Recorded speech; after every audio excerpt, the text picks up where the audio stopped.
High বন্ধুরা, তোমরা সবাই কেমন আছো? আশা করছি সবাই ভালো আছো।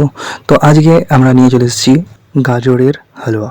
তো গাজরের হালুয়া করার জন্য প্রথম ধাপ যেটা হচ্ছে, গাজরগুলোকে আমরা ছিলে রেখে দিয়েছি। তারপরে আস্তে আস্তে করে গাজরের যে গ্রেটার বা চাশনি যেটা আছে সেটার মাধ্যমে আমরা চেঁচে একদম গাজরগুলোকে ঠিক মতো করে বার করে নিয়েছি। দেখতেই পাচ্ছেন কত সুন্দর হয়েছে।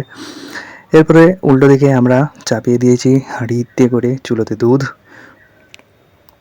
সেই দুধগুলো মেরে পুরো একদম সরের মতো করে নিয়েছি, যাতে একদম দেখতেই পাচ্ছেন যে দুধটা কত সুন্দর একদম লাল হয়ে একটা সর বসে গেছে। তো আমরা প্রথমেই এটা করে নিয়েছি। এবারে এই যে সর যেটা আছে সেই সরটাকে আমরা তুলে নেব, দিয়ে একটা জায়গাতে রেখে তার উপরেই সমস্ত গাজরের হালুয়াটা হবে। তো আমরা এতে কোনো রকম ঘি ব্যবহার করছি না।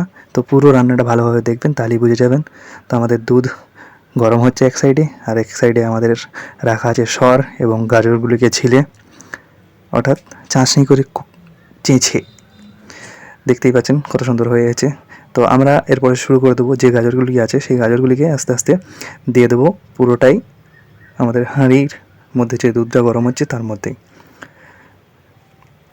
তো আস্তে আস্তে আমরা পুরোটাই দিয়ে দিচ্ছি। পুরোটা দেওয়ার পর কোনো রকম পানি আমরা ব্যবহার করব না। পুরোটাই যা হবে ওই দুধ এবং গাজরের ভেতরে যে পানি বা রস রয়েছে সেইটার মধ্যেই। তো আমরা আস্তে আস্তে এটাকে নাড়তে থাকছি যতক্ষণ না এটার মধ্যে থেকে পুরো পানিটা বেরিয়ে আসছে এবং এটা পুরোটা সেদ্ধ হচ্ছে। তো ততক্ষণ অবধি আমরা এটাকে করতে থাকবো এবং সবসময় এটিকে নাড়তে থাকবো যাতে নিচের দিকে না লেগে যায়, কারণ নিচের দিকে লেগে গেলেই গাজরের হালুয়া তখন হালুয়া হবে না, তখন অন্যরকম হয়ে যাবে। তো আস্তে আস্তে যখনই কিছুটা মরে যাবে তখনই আমরা দিয়ে দিচ্ছি চিনি। পরিমাণ মতো চিনি দেওয়ার পর সেটাকে আবার আস্তে আস্তে নাড়তে থাকবো, কারণ চিনিটাও আস্তে আস্তে গলবে এবং চিনিটা গলতে গলতে চিনির মধ্যেও যে পানিটা আছে সেই পানিটা আমাদের আস্তে আস্তে পুরোটার মধ্যে মেখে গেলে তো মিষ্টি হালুয়া মানে মিষ্টি হবে। তো দেখতেই পাচ্ছি এরপরে যে আমাদের যে সরটা তুলে রেখেছিলাম সেই সরটা আমরা দিয়ে দিচ্ছি। সেই সরটা দেওয়ার পর আরও ভালোভাবে এটাকে নাড়বো যাতে করে পুরোটাই হয়ে যায়, এবং ওপর থেকে দিয়ে দিচ্ছি এলাচ গুঁড়ো। তো এলাচ গুঁড়ো এবং সরটা দেওয়ার পর ভালোভাবে এটাকে আমরা নেড়ে নিচ্ছি।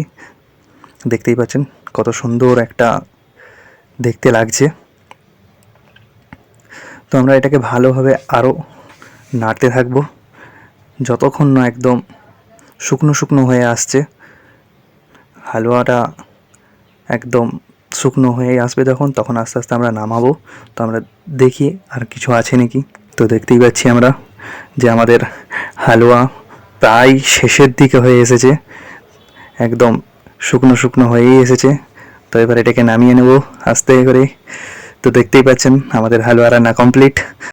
অবশ্যই আমাদের ফেসবুক পেজ এবং আমাদের ইউটিউব চ্যানেলের লাইক, কমেন্ট, শেয়ার এবং ফলো, সাবস্ক্রাইব করতে ভুলবেন না। ধন্যবাদ।